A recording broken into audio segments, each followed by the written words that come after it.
ہفتے کا دن تو انہی لوگوں پر مقرر کیا گیا تھا جنہوں نے اس میں اختلاف کیا، اور تمہارا پروردگار قیامت کے دن ان میں ان باتوں کا فیصلہ کر دے گا جن میں وہ اختلاف کرتے تھے۔ اور جب ہم نے فرشتوں سے کہا کہ آدم کو سجدہ کرو تو سب نے سجدہ کیا مگر ابلیس نے نہ کیا، بولا کہ بھلا میں ایسے شخص کو سجدہ کروں جس کو تو نے مٹی سے پیدا کیا ہے۔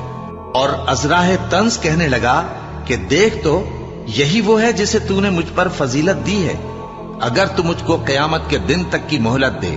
تو میں تھوڑے سے شخصوں کے سوا اس کی تمام اولاد کی جڑ کاٹتا رہوں گا۔ اللہ نے فرمایا یہاں سے چلا جا، جو شخص ان میں سے تیری پیروی کرے گا تو تم سب کی جزا جہنم ہے اور وہ پوری سزا ہے، اور جس شخص کو اللہ ہدایت دے وہی ہدایت یاب ہے، اور جن کو گمراہ رہنے دے تو تم اللہ کے سوا ان کے رفیق نہیں پاؤ گے۔ اور ہم ان کو قیامت کے دن اوندھے منہ